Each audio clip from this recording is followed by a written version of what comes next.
Keeping up with the news is a lot like working the land. It's all go, all the time. Nature waits for no one. Farmlands is here to help this with expert advice, reliable products, and timely supply.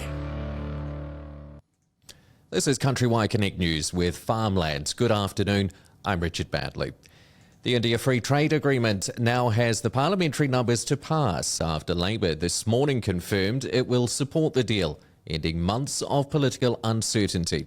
Labor leader Chris Hipkins says the party studied the full text and legal advice before agreeing to come on board, but he raised concerns about a commitment to promote up to $20 billion of New Zealand private sector investment in India over 15 years. Hipkins described the target as very unrealistic and warned India had reserved the right to claw back concessions if that investment level was not achieved, a risk he said businesses needed to understand. Labor secured several concessions during negotiations, including funding for 14 additional labour inspectors focused on migrant worker exploitation, faster visa processing, and a commitment to progress a joint modern slavery bill through Parliament. The agreement is set to be formally signed in New Delhi on Monday.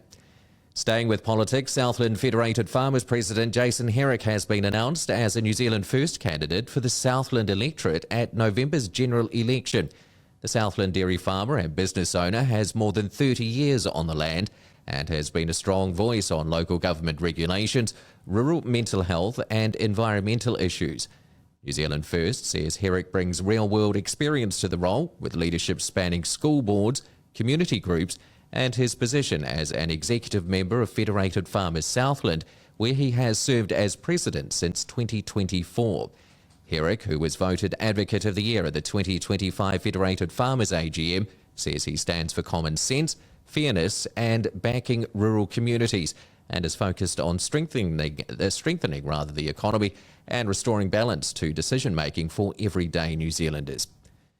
French luxury fashion house Chanel has invested in a joint venture to part-own and support Lammermoor Station in the central Otago High Country. Lammermoor is New Zealand's largest organic farm and only certified organic fine wool producer. Chanel plans to build on that status by achieving regenerative organic certification, which would make Lammermoor the world's first certified regenerative organic fine wool farm, boosting export value and cementing New Zealand wool's reputation for quality and sustainable production. Lammermoor's New Zealand owners retain a stake in the joint venture and will continue to live and work on the station. And that's the latest news. Nature waits for no one. Farmlands is here to help this with expert advice, reliable products and timely supply. Shop offers in store, online, Farmlands Pro, or with your rep.